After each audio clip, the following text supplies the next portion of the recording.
Oh, yeah?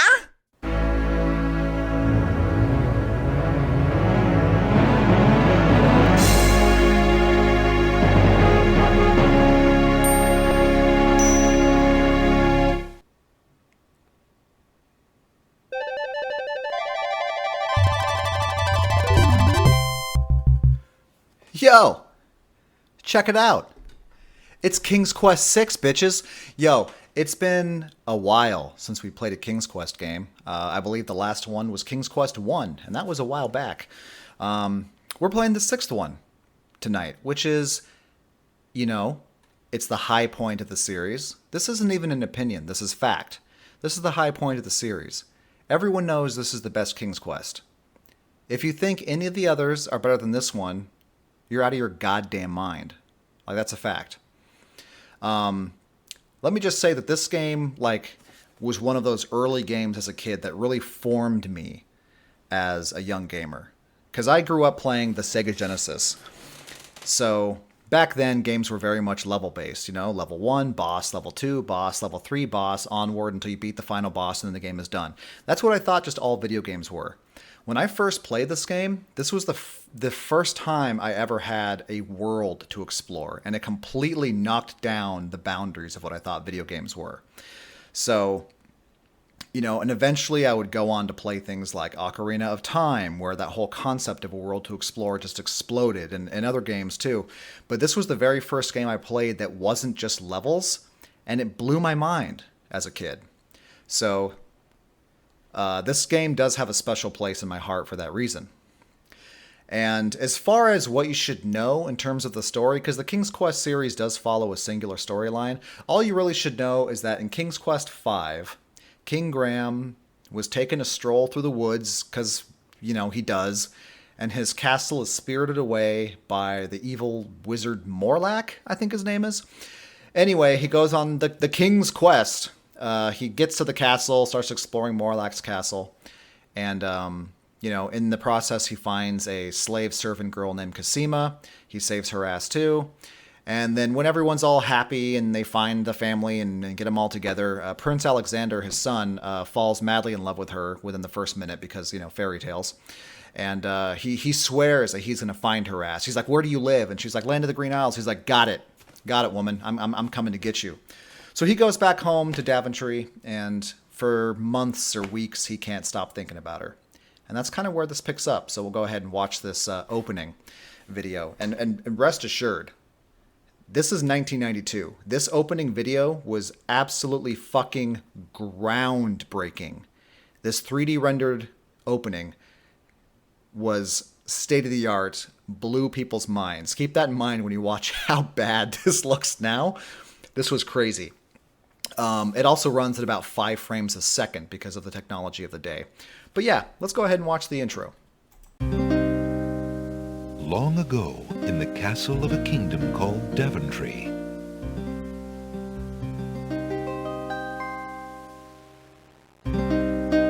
Alexander, here you are. Oh, you're still not thinking about Cassima, are you? I suppose I am. Son, it's been months. You've got to pull yourself together. After all, you only met her that once. I know. Have you discovered anything about the land of the Green Isles? No. No one's even heard of it. It's like she's just vanished. I wish I could help. Please try to think about something else, dear. I'll try, Mother.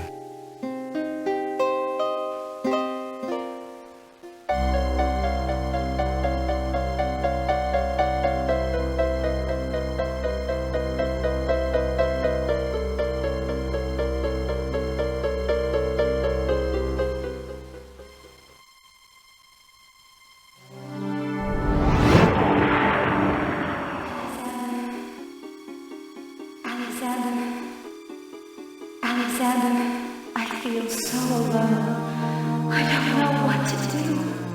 Alexander, I wish you were here. Alexander, Alexander. Cassima! Wait! Mother! Mother, come quick! Alexander, what on earth? You're white as a ghost. Mother, I saw Cassima. She was in the mirror. In the mirror? The magic mirror? Yes! And it showed me how to find her. How? The stars! I saw the stars outside her window. I can navigate by the stars. Oh, Alexander, if you really go... It will be all right, Mother. I promise.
Prince Alexander sailed the known seas and beyond.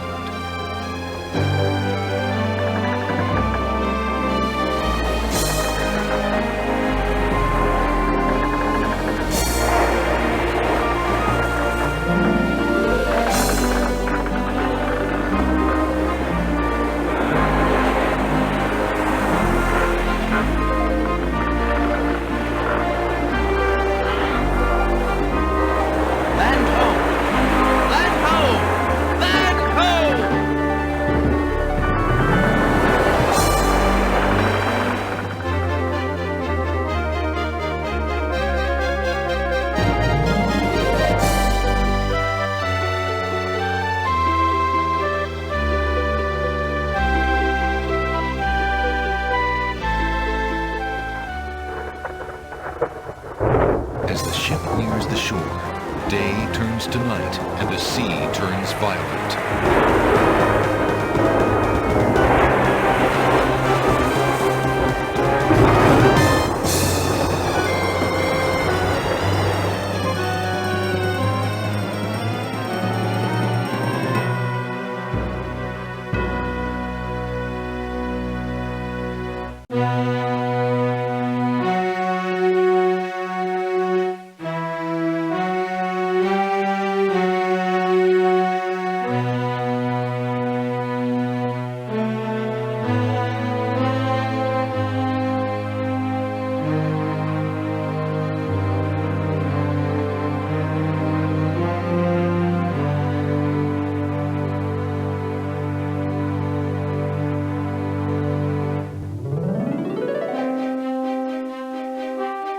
Hell yeah. We're gonna skip Alexander awakens to find himself on an unfamiliar beach. For a moment, he is too dazed to remember how he got here. Then, he does remember. The shipwreck. The sea. Just as he had seen his men safely into the lifeboats, a gigantic wave picked him up and tossed him overboard into the churning sea. That was the last he'd seen of his crew. Debris from the shipwreck is scattered along the shore, but of the lifeboats and his men, there is thankfully no trace. He can only hope and pray that the lifeboats survived the currents, and that his men made their way safely back to Daventry. All right. And here we go. First things first. Let's go ahead and speech, both. We want that text, man. We want them subtitles. One of the things that blew my mind as a kid is they had this philosophy with Sierra that no matter what you interacted with, there would be something. You can look at anything and they have dialogue for it. The island is covered with lush green plants. Rocks abound on this lush volcanic isle. The remains of Alexander's sailing ship lie dashed upon the distant shore. I would click on everything and spend hours trying to get all the dialogue as a kid because it blew my mind that they would have something for everything. But we're not going to do that because that would take way too fucking long. We're going to blast through this game. So if you look up here, you have your walk icon, you have your interact icon, your look icon, and your speech icon. Alexander is carrying nothing. Yeah, okay. Well, my inventory is empty. Only for a second, though. Alexander picks up his royal insignia ring from the beach. There you go. And then if we move this plank... Alexander pushes the plank to one side. A box has been partially buried under sand. Oh, shit. Look at that. Alexander takes the coin and leaves the ruined box where it is. So now we have an inventory. We currently have our Daventry ring and a coin of Daventry. All right. So let's go ahead and get a move on. Let's turn walking speed up because it's ridiculous how slow they move.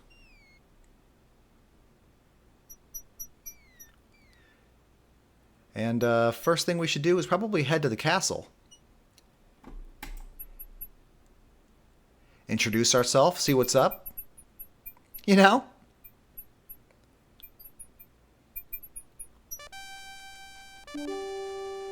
Whoa. Two guards take their stance in front of the castle doors. They look quite fierce and have the stiff, blank expression of soldiers on formal duty.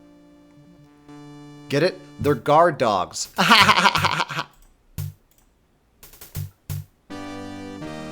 Alexander politely addresses the odd-looking guards at the castle doors, hoping to learn more about his predicament. Good day to you, guards. I was cast upon this island in a storm, and I'm a little confused about my location.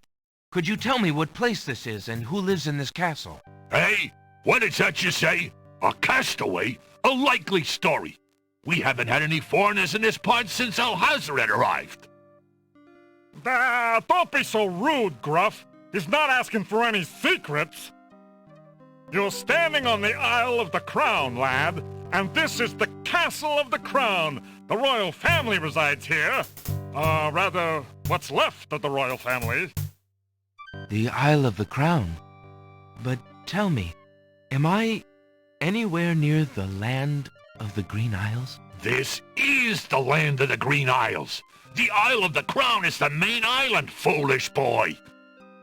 Then Princess Cassima must live in this very castle. Oh, The shit! princess is indeed our treasure jewel to guard, and we consider it an honor. Well, cool. Excuse me, guardsmen, guard dogs. I've been traveling for months to see Princess Cassima. I would like an audience, please. I'm sorry, but the princess is not receiving visitors, particularly not strangers. Well, that's a bummer. I really must see the princess. Could I speak with someone in charge? Who are you that I should bother Captain Saladin, huh? My name is Alexander. I am a prince of Daventry and a friend of the princess. A prince, is it? I see. Yeah, and I am lord of this dusty path. Step aside. You'll not be getting into this castle without some proof of your claims. I should also note that the voice actor for Prince Alexander actually is the same guy that did Beast in Beauty and the Beast in the Disney movie. Just a little interesting trivia fact for you. Well, my ring should suffice to prove who I am. Alexander decides to try his royal insignia ring on the guards. With all of his papers lost in the shipwreck, it is the only possible proof of his identity that he can think of. Perhaps this ring will convince you of my identity. It is the royal insignia ring of Daventry. Ha! I'm sure. Just let me take a look at that ring. Well, I'm sorry, Your Highness. It's just that princes are so uncommon in these parts. Let me get Captain Saladin. Yeah, that's right. Do your goddamn job, you little bitch. Rough, you know what I'm saying?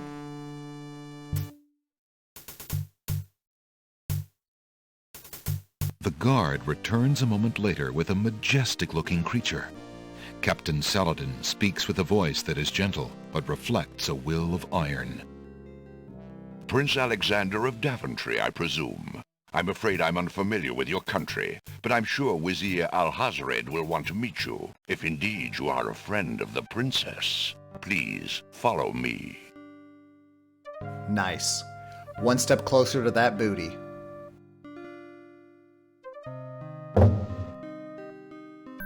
Lord Alhazred, a visitor to see you. Prince Alexander of Daventry. What is it that you seek, Prince Alexander? Pardon the intrusion, my lord, but I came to see Princess Cassima. Some months ago, my father, King Graham, saved my family and I from imprisonment under an evil wizard named Mordak. The same wizard that kidnapped the princess? Exactly. When my father rescued us, he also liberated Cassima and sent her home. Then your father has my gratitude, and that of the entire kingdom. But I'm afraid I still fail to see the purpose of your visit. Well, I came to make sure that Cassima arrived safely and to pay my respects. Before we parted, she gave me an invitation to visit. I have no doubt she did exactly that at the time, Prince Alexander. However, things have greatly changed for Cassima since her ordeal in Mordak's castle. Cassima's parents both became ill and died while she was gone. Cassima is sequestered in mourning for them as befits a princess. She is not receiving visitors of any kind. Even if she were, I do not think your visit would be appropriate.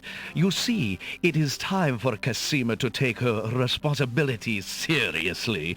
With her parents gone, she no longer has the luxury to be a carefree maiden. As was her parents' wish, Cassima and I are to be wed. We shall rule the kingdom together. I assure you, our marriage is all Cassima wants now. As a prince and a gentleman, it would be best that you leave before there is any further embarrassment. I see. I suppose that I was mistaken. I thought for certain that Cassima... Well, I apologize. A young man sees what he wishes to see. I'm sorry you've wasted your time traveling to the land of the Green Isles. May your journey home be swift. Perhaps I will take the opportunity to look around your fair land while I'm here. I would advise against that. The kingdom is rather, shall we say, inhospitable these days. But it is your neck. You may risk it if you please. Captain Saladin will escort you from the castle. Good day.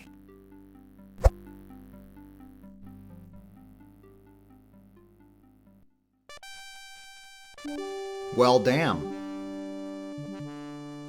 You have had your hearing with Wizir Alhazred. I trust you'll respect his wishes and not return. I have been instructed not to let you into the castle again. Good day, my lord.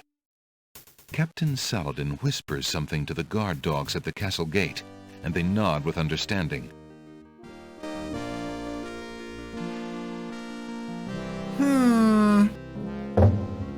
Alexander has a feeling they won't be letting him into the castle again. Well, let's see what's around back here.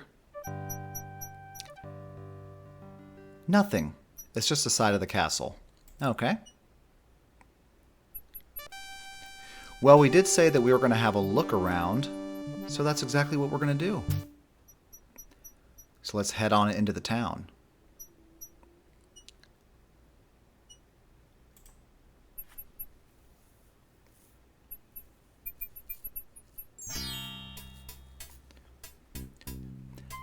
Alright, we got the pawn shop, we got Ali's books, and we have this dude over here. An old beggar is peddling his wares in the village. He offers a variety of lamps, all neatly lined up on a long pole. Old lamps for new! Old lamps for new! Old lamps for new, huh? Good day, peddler. Good day, sir. If you would like to get one of my fine new lamps, I'll need an old lamp in trade. Isn't it a rather bad business? Taking old lamps and giving new lamps in exchange? Well, there's always a chance that I'll find a genie. If I had a genie, I'd be richer than a king. Besides, there's always a roaring business in antique luminaries. All right. Let's go ahead and hop into the pawn shop. Since this town is banging, man, there's so many people. Day. What's up, my guy? The pawn shop owner is a mysterious fellow. His face is old and inscrutable, and there's a glint of sheer iron in his gaze. Still, Alexander senses this is someone he can trust. Oh, by the way, I should mention when we were talking to Alhazred and his dude in the middle, there was a little glint in his eye every so often. In his fake gold eye or whatever, there's a little glint. Keep that in the back of your mind. Good day, merchant. What can you tell me about the land of the Green Isles? I can tell you she is in a dark time. Without the ferry, communication between the islands has ground to a halt, and so nearly has my business. Why the long ages of peace have ended, and why the crown has not done something about it is beyond me. But then, I am a shopkeeper, not a politician, and can only hope for better days. Well, what's this? An elegant little glass dish decorates the countertop. The dish is full of green mints offered for the enjoyment of the customer. I like mints. Alexander takes a mint. Damn straight I do. Alright, let's see what we can get. We got some money. I have this copper coin. Is it of any value to you at all? Most interesting. I have never seen a Daventry coin before, but it is copper genuine enough. I might even find a buyer who is interested in foreign currency. The items on the front counter are the only things in the store that I can let go for the price of 1 copper. You may make your choice from there. Alexander looks at the items on the counter to make his selection. Alright. So we have a tinderbox, we have a paintbrush, we have a flute, and we have a mechanical nightingale. We're going to need all of these things eventually, but for now, we're going to stick with the mechanical nightingale. That mechanical nightingale looks intriguing. I believe I'll take it. Very well. Your coin is well spent. Remember, this is a pawn shop. I am always willing to take back my own goods in trade. I'll remember. Thank you. Hell yeah. Alright, let's leave here. And we'll go ahead and head into the bookshop. Hello. I will be right up. Now, what can I do for you? What is up, my man? Look at this guy. Notice that he has a glint in his eye. Hint, hint. An old man occasionally steals sidelong glances at Alexander from under a concealing hood. Yeah? Who are you, little bitch? Good day, sir. The mysterious old man just ignores Alexander. What an asshole. Let's talk to this guy. Good day, sir. I'm a stranger in this land. What can you tell me about the land of the Green Isles? That is quite a question, young man.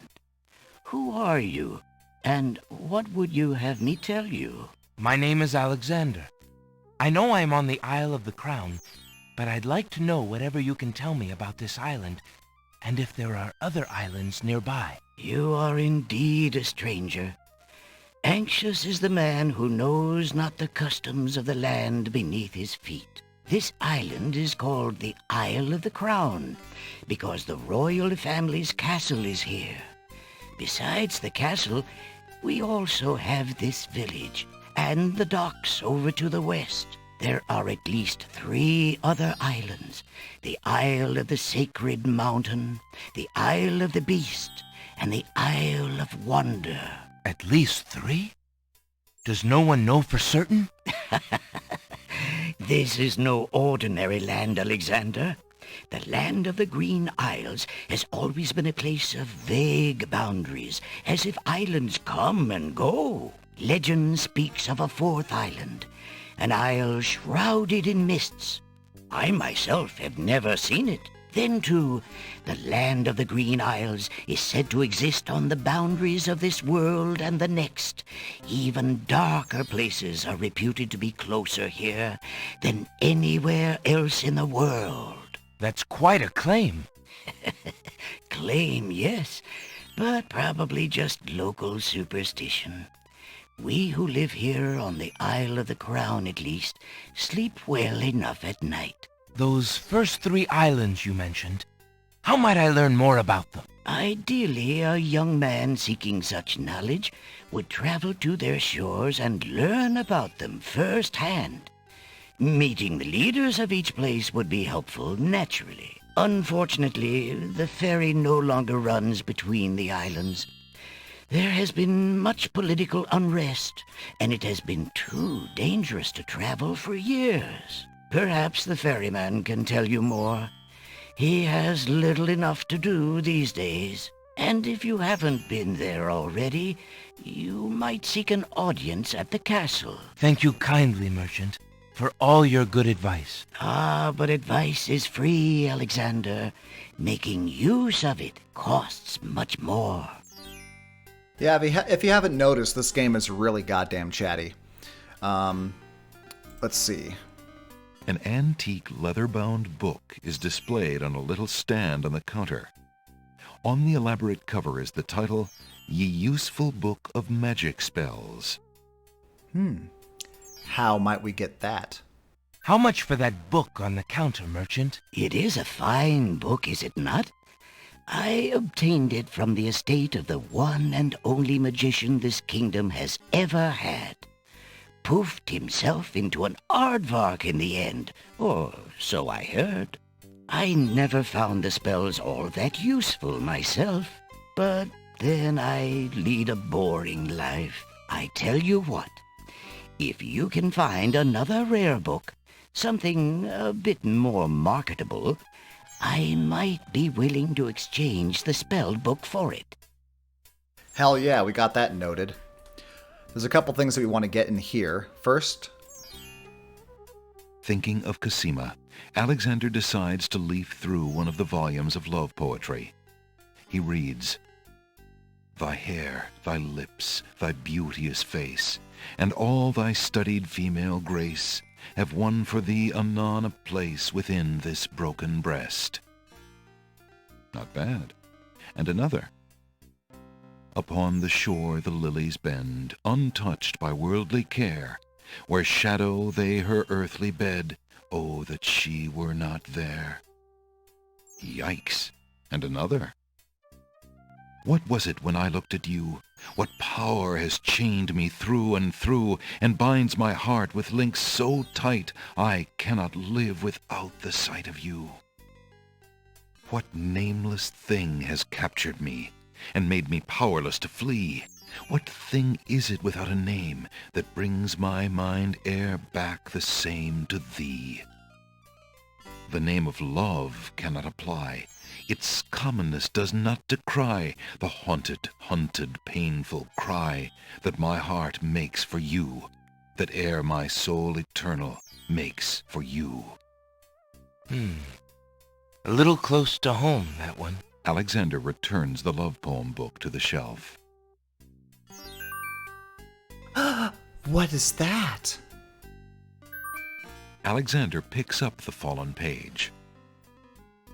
It's the love poem he particularly liked. It must have fallen out of the poetry book. I see that old volume has lost another page. You may keep it if you like, sir. I have glued the stubborn thing back in place 2 times already. I do rather like it. Thank you, merchant. Nice. We got that, and we got one last thing to get right over here. Alexander picks up the book from the small table. Oh, Oh, yes, please, take that book. You have my most humble thanks for doing so, good sir. Really? Thanks. He just gave us a free book. Why? Alexander is carrying a book from the bargain table in the bookshop. Can I look at it? Alexander opens the bargain book and reads a paragraph at random. 2 dulcimers raised to the degree of 40 half-dulcimers, divided into equal parts by the third of a cackle of grouse geese, put over the result of 10 fine mackles, albeit small fine mackles, stretched over the total of 53 1/8 bottles of wild beast lard.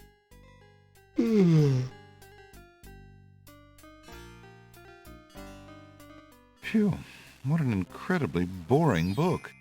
No wonder the bookshop owner wanted to get rid of it so badly. Yeah. But it's good we got it, because we'll need that soon. Alright. Let's keep on our way. Who dat? There's a young girl in the yard. The girl is dressed in a long, plain orange robe with a thick headdress. From the appearance of her clothes, and from a skittish, fearful look about her, Alexander gets the strong impression that she is a servant, or even worse, a slave. The serving girl appears to be stealing a quiet moment tending the rose bushes. Can I talk to her? The girl is too far away to hold a conversation with Alexander. Fine. You lazy thing! Get back to work and stay away from those roses! I've told you 1,000,000 times, those flowers are too sweet for the likes of you! You've still got to do the breakfast dishes, make lunch, and clean the stables yet this morning! And get your veil back on! No one wants to look at your face! Yes, stepmother. What a bitch. God damn.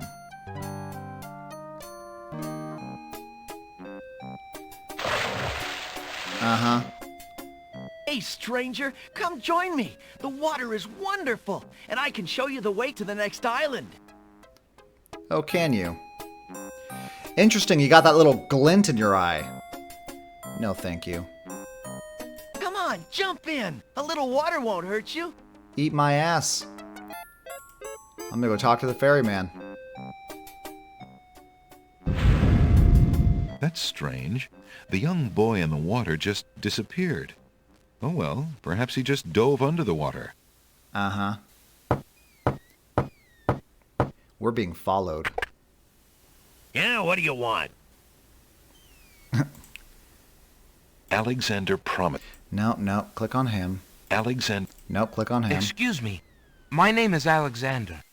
The owner of the bookshop in the village told me you might be able to help me. I hear you used to run this ferry for the islands. I'd like to talk to you if you have a moment. You say old Allie sent you? I can't see why. The ferry's not running, you know. I understand. I'd just like to talk to you about the islands if you don't mind. Well, I guess it'd be all right if Allie sent you. Well, don't just stand there. Come on inside. What is it you wanted to talk about, young man? Alright, time for some more chatty stuff. I'm a visitor to these islands. I'd like to learn what I can about the area. So you said outside. What is it you want to know? Well, for one thing, why has the island's only ferry been dry docked? It just ain't safe to sail these days, what with the islands feuding and all. Wazir Al-Hazred ordered the ferry closed till things settled down. Me, I don't think she'll ever see water again. But why are the islands feuding? You got me. Something about stolen property or some such thing. 'Tis a real shame. Things used to be so friendly. Then this unrest is recent. A few years is all, but it's been long enough. Perhaps if the ferry were repaired. This old thing? This ferry's been out of water so long she's no longer even seaworthy. Her boards have dry rot. She'd fall apart at the first taste of seawater. But there must be some way to get off this island. There's only one other way to travel that I know of. A magic map. The owner of the pawn shop can tell you more about that than I can, Alexander. Alrighty. The magic map, huh? Tell me more about the ferry. I remember when I used to ferry Queen Ilaria and Princess Cosima themselves. There was no thought of danger back then. They used to go visiting to care for the needy and to keep up the friendly relations between the islands. I remember their last trip. Things had started getting nasty by then, and when they came back aboard, I gathered that the Queen and the Princess had been received a bit coldly. Princess Cosima was such a pretty thing, and she was terribly upset. But who could be spreading these lies, she asked the Queen, but the Queen had no answer. What do you do now that the ferry no longer operates? Me? I'm out of a job. The job my ancestors have held for generations. I'm the only one trained to avoid the reef and the rocks. But that knowledge does me no good now. Is there no other boat on the island? One that might be more seaworthy? Boats don't last long on these shoals, as you may have found out if you got here by ship. You can be quite sure that this old ferry is, or was, the only craft on the island. Tell me more about Princess Cosima. Ah, such a beautiful child, and so pure of heart. Why, a contrary thought has never crossed her mind. Her mother was the same. The king and queen, they served the islands, not the other way around, always thinking about the people. They are sorely missed. What else can you tell me about the land? Let's see. The Isle of Wonder's a lovely spot. A bit crazy, mind you. Gotta have a good sense of humor to enjoy a tour there. What else can you tell me about the land? The Isle of the Beast is pretty, but unfortunately, you can't get very far onto the island. What else can you tell me about the land? The inhabitants of the Isle of the Sacred Mountain are the most gorgeous creatures you'll ever see. If you ever get to see them, that is. What else can you tell me about the land? The Castle of the Crown sure is a beauty. She's the finest palace ever built, I'll warrant. Alright, I think that's all he has to say. What else? Well, I don't know, whatever. Anyway, we want this. There's nothing of interest. Shut up. There's nothing of Fuck you! There's nothing. It's right there! I see you have a rabbit's foot. Has it brought you much luck? As you can see, my luck's been out for some time now, despite that old charm. Why don't you take it with you? Perhaps giving the darn thing away will bring me good fortune at last. Perhaps it will at that. Thank you.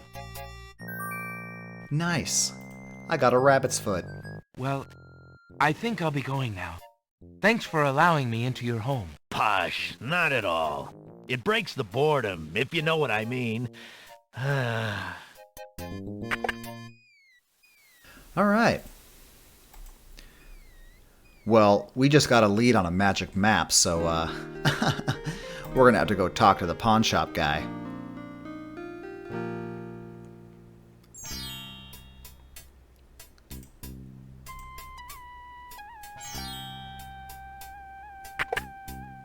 Good day. Oh, and this schmuck's here now, too. A mysterious old man also patronizes the pawn shop. He steals sidelong glances at Alexander from under his hood. Yeah? You gonna talk to me now? Good day, sir. The old man just glares at Alexander and does not reply. Alright, you grumpy old fuck. Excuse me, merchant, but the ferryman mentioned that you might have a magic map of the land of the Green Isles. Why, as a matter of fact, I do. I keep it under the counter. It's been gathering dust so long that I nearly forgot about it. It was quite a few years ago, you see. The estate of a wealthy wizard fell into my hands when he died. It was useless magical junk mostly, which reminds me, I've still got some things of his in the back that I need to dump out. Anyway, the magic map was the one true treasure in the lot. The wizard was quite old and feeble and had enchanted the map to aid in traveling. It is said that one need only desire to be on an island depicted on the map to find oneself there. It is a very valuable map, as you can imagine. Unfortunately, no one is interested in traveling these days. It is far too dangerous with the current state of the kingdom. What would you take for the map? I would normally want something magic in return, But since I am hardly overrun with prospective buyers, I would be willing to take anything of equal value in exchange. What do we got? A boring-ass book, a mint, the mechanical nightingale that he gave us, a cheap-ass rabbit foot, a love poem, or this solid gold ring, which is the only thing of value here. Would you be willing to take my family ring in exchange for the magic map? Daventry, are you a king then? No, that's my father, King Graham. I'm just Alexander. Well, Prince Alex, she is a beautiful ring. Are you sure you can part with such a unique family heirloom? The ring does mean a lot to me. I didn't always have a family, you know. Still, it is only gold. There are more important things at stake now. Then you now own a magic map, Prince Alex. I will keep your ring out of sight for a few days. If you find anything else of great value in your travels, you can come back for your ring. I would hate to see it melted down for gold. Ah, and a warning about the map. It will only operate when you are out in the open and within sight of the sea. The limitation has something to do with the teleport spell ingredients. You might try the beach. Thank you. You are very kind. And I'll remember about the map. What you doing? Suddenly, the old man in the concealing cloak sneaks past Alexander, and with a sneaky dart of his hand, steals a mint from the candy jar. The old man stuffs the mint into his mouth and wobbles unsteadily out of the pawn shop. That seemed to have had some kind of effect on him.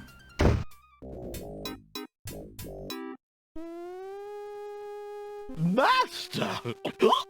I followed Prince Alexander as you wished. From the pawn shop owner, he just abstained, just reprieved. He just got a magic map. I hate this voice actor. You fool! You've been eating those mints again. I ordered you to stop that! Yes, Master. Now, what is this about a magic map? With a map, Prince Alexander could travel anywhere as quickly as I can. Fucking kill me. I thought I took care of the only means of travel. By my scimitar, I can't have him stirring things up now. Get a hold of yourself and listen carefully, Shamir. Go to the other islands and tell them... Huh.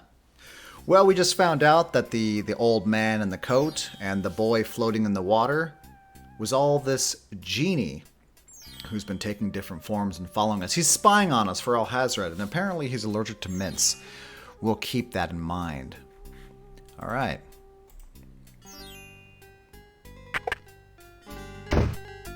Oh, old man is gone. Now we need to leave the screen. Oh. There's music here now. And if you notice, all the way up here... A nightingale perches on a high branch of the tree. She sings the most beautiful song Alexander has ever heard. Interesting. Wonder if we can make friends. Alexander winds the mechanical nightingale and places it on the ground.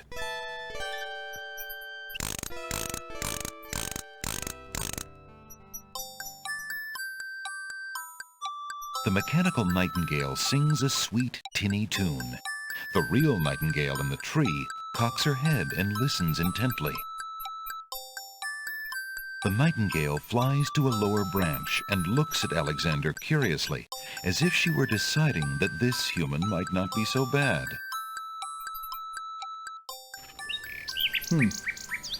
Well, we seem to have made friends with the bird. We'll come back to that later. But for now...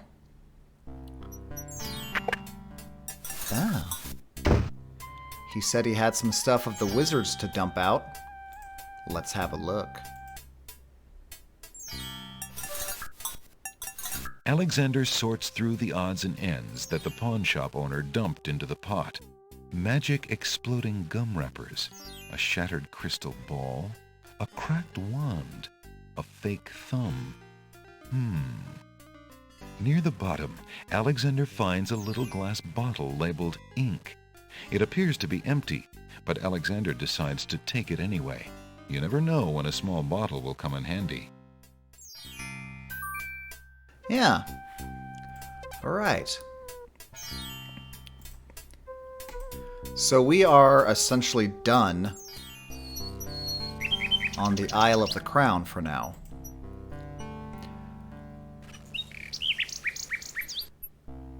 So we're just going to walk our ass down here, down to the beach, and check it, homie. We can now... Alexander pulls out his magic map. We can start exploring. We got the Isle of the Sacred Mountain, the Isle of the Beast, the Isle of Wonder, and we're here. And we're going to start exploring these islands next time. So can I, just put it away? There we go. So yeah, thank you for joining me. King's Quest VI, it's a classic. I hope you like it. And I will see you on the next one. You stay safe out there and have a good night.